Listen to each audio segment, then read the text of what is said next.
l'Office national de l'électricité et de l'eau potable, qui est responsable de plus de 85% de la production nationale d'eau potable, soit environ 1,34 milliard de mètres cubes chaque année, assure la sécurité hydrique. Assurer la sécurité hydrique est un défi quotidien. Aujourd'hui, nous célébrons la Journée mondiale de l'eau. Et à l'instar de chaque année, cette journée est une opportunité importante pour pouvoir sensibiliser la population sur une utilisation rationnelle des ressources en eau, surtout dans le contexte actuel que connaît notre pays, où la rareté de l'eau est devenue structurelle. Donc, comme vous le savez, notre pays connaît un déficit hydrique qui est dû à une succession d'années de sécheresse. Et pour pouvoir assurer un équilibre entre l'offre et la demande, le Maroc a lancé de nombreux projets structurants pour le dessalement de l'eau de mer, pour la réutilisation des eaux usées traitées, mais il est important en parallèle de pouvoir veiller à sensibiliser la population sur l'utilisation rationnelle de ces ressources et surtout de lutter contre toute forme de gaspillage.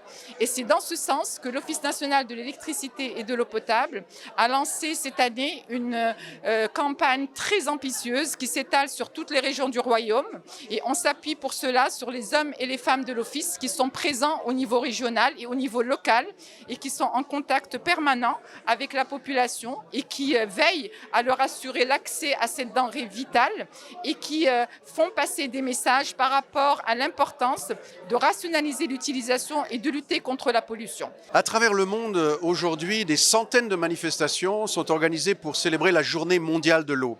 Nous savons tous que l'eau est une denrée précieuse. Nous savons tous qu'elle a tendance à devenir plus rare. Mais souvent, le public notamment ne connaît pas toutes les personnes qui sont mobilisées pour pouvoir nous donner une eau potable. C'est magnifique de pouvoir bénéficier de l'eau potable depuis son robinet. Et donc, nous avons voulu rendre hommage aux ingénieurs et à tous les techniciens de l'eau en venant ici aujourd'hui à Launay qui contrôlent justement la plus grande partie de la production en eau.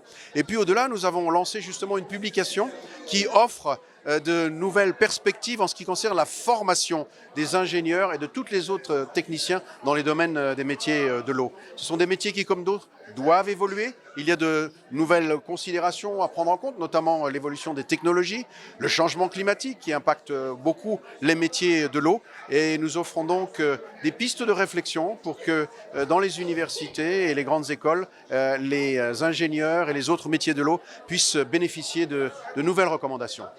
Beaucoup d'efforts sont encore à faire parce que quand on voit le nombre d'écoles qui forment les ingénieurs de l'eau, il y en a très peu.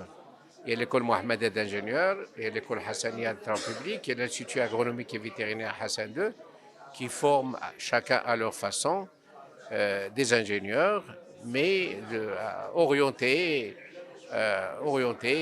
hydraulique, environnement, génie rural, etc. Il y a aussi quelques initiatives dans les universités marocaines pour faire notamment des masters dans le domaine de l'eau. Ces masters sont liés soit à la qualité essentiellement de l'eau, il y en a très peu qui sont liés à la gestion de l'eau et notamment les eaux conventionnelles qu'il faut préserver, protéger et qu'il faut savoir gérer correctement. Des professionnels de l'eau qui sont le pilier pour relever les défis actuels et futurs dans un secteur aussi stratégique et vital que celui de l'eau.